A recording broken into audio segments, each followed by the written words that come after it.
প্ৰথম নহয় প্ৰতিক্ৰিয়া দিন প্ৰতিক্ৰিয়াটো আজি হঠাৎ যোৱাকালি ৰাতি গুৰেশ্বৰ আমাৰ ব্লক আৰু আমাৰ জিলা সভাপতি ডাঙৰীয়াক আমি জনাইছিলোঁ যে প্ৰথমে গুৰেশ্বৰৰ পৰা আৰম্ভ কৰিম আৰু আমি একেবাৰে সময়মতে গুৰেশ্বৰৰ পৰা আৰম্ভ কৰিছোঁ।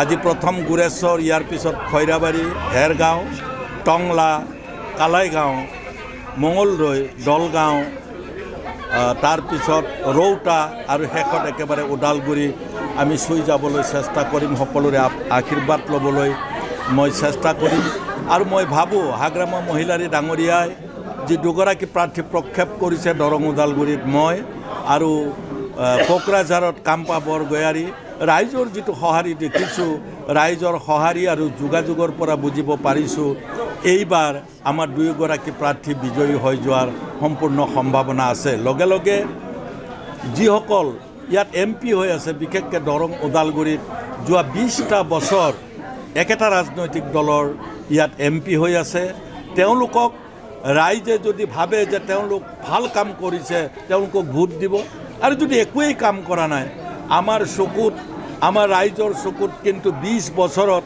MP সকলৰ কোনো ধৰণৰ দেশত ল'বলগীয়া কোনো এটা তেওঁলোকে কাম কৰা আমি দেখিবলৈ নাপালোঁ, যাৰ কাৰণে সমগ্ৰ দৰং ওদালগুৰিৰ ৰাইজ কিন্তু ক্ষোভিত হৈ আছে।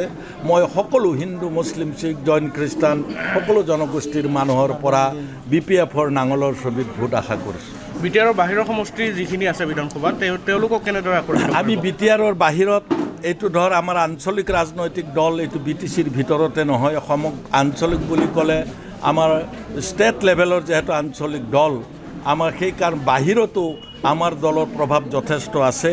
ইতিমধ্যে বাহিৰত আপোনালোকে মিডিয়াটো দেখা পাইছে যে AIDFে তেওঁলোকে এটা অল্টাৰনেটিভ বিচাৰিছিল, যদিও আনুষ্ঠানিকভাৱে তেওঁলোকে ঘোষণা কৰা নাই, তেওঁলোকে আমাক সমৰ্থন দিয়া বাবেই আমি আজি তীব্ৰ প্ৰতিদ্বন্দ্বিতা কৰিব পাৰিম। AIDFৰ কৰ্মীসকলে যোগাযোগ কৰিছে। আনকি কংগ্ৰেছৰ প্ৰাৰ্থীগৰাকী যিহেতু এসময়ত BPFে সমৰ্থন দিছিল, তেওঁলোকক এসময়ত AIDFে দিছিল, তথাপি তেওঁলোকে 20 বছৰ কংগ্ৰেছী বন্ধুসকলে কংগ্ৰেছক জিকাবলৈ চেষ্টা কৰিলে, তেওঁলোকে নোৱাৰিলে আৰু তেওঁলোকেও এটা অল্টাৰনেটিভ বিচাৰিছে যে ভাৰতীয় জনতা পাৰ্টীৰ প্ৰাৰ্থী পৰাজিত কৰিবৰ কাৰণে, আৰু মই ভাবোঁ তেওঁলোকৰো মই আশীৰ্বাদ পাম। কি ইছ্যু লৈ BPFে ৰাইজৰ মাজলৈ যাব? আমাৰ ইছ্যু ইতিমধ্যে দলীয়ভাৱে ইছ্যু আমাৰ ওলাব। আমি আপোনালোকে কমিটমেণ্টেই কওক বা মেনিফেষ্টোৱে কওক, আমি দুই ধৰণে আমি বক্তব্য ৰাখিব লাগিব। এটা BTCৰ বাহিৰত যিবিলাক সমগ্ৰ অসমৰ জাতীয় সমস্যা আছে সেইবিলাককো আমি এড্ৰেছ কৰিব লাগিব, কাৰণ জাতীয় সমস্যাবিলাক অসমৰ ভিতৰত BTC, জাতীয় সমস্যাবিলাক আমাৰ কাৰণে সমস্যা। জাতীয় সমস্যাৰ বাহিৰেও BTCৰ ভিতৰত নিজা বহু সমস্যা আছে যিবিলাক আজি আমাৰ MP সকলে তেওঁলোকে এড্ৰেছ কৰা নাই, তেওঁলোকে পাৰ্লিয়ামেণ্টত, ৰাজ্যসভা, লোকসভাত ক'তোৱে কোৱা নাই, সজোৰে দাঙি ধৰা নাই, যাৰ কাৰণে 20 বছৰ আগত যেনেকুৱা আছিল মঙলদৈ সমষ্টি, দৰং ওদালগুৰি আজি নামটো সলনি হ'লেও সেই একেই অৱস্থাতে আছে। মই ভাবোঁ যে আমি প্ৰতিনিধি হৈ যোৱাৰ পিছত এটলিষ্ট আমি পাৰ্লিয়ামেণ্টত এইবিলাক এড্ৰেছ কৰিম, ৰাইজে নিজৰ চকুৰে নিজৰ কাণেৰে দেখিব আৰু শুনিবলৈ পাব। মই অন্য দলৰ প্ৰাৰ্থীৰ সম্পৰ্কে ব্যক্তিগতভাৱে মোৰ একো ক'বলগীয়া নাই। আমি আমাৰ পজিটিভ কথা ক'ম, BPF দলৰ পজিটিভ কথা ক'ম, আৰু ৰাইজে নিৰ্ণয় কৰিব তেওঁলোকে কি নিগেটিভ কাম কৰিছে, সেই ৰাজনৈতিক নেতা আৰু দলবিলাকে কি নিগেটিভ কাম কৰিছে তাৰ ওপৰতেই মই ভাবোঁ ৰাইজে বুজি পাব। কাৰণ যদি গুৰেশ্বৰত একো পোৱা নাই, ৰঙিয়াত যদি একো পোৱা নাই, আমাৰ কালাইগাঁৱত যদি একো পোৱা নাই, ভেৰগাঁৱত যদি একো পোৱা নাই, তেতিয়াহ'লে ক'ত পাইছে? গতিকে তেওঁলোকেই যদি কয় যে একো পোৱা নাই, তেওঁলোকে তেনেকুৱা মানুহক প্ৰত্যাখ্যান কৰিব, আৰু যদি তেওঁলোকে ভাবে যে BPFৰ প্ৰাৰ্থী হিচাপে মই পাৰিম, তেওঁলোকে মোক চইচ কৰিব। চইচ ৰাইজৰ ওচৰত এৰিছোঁ।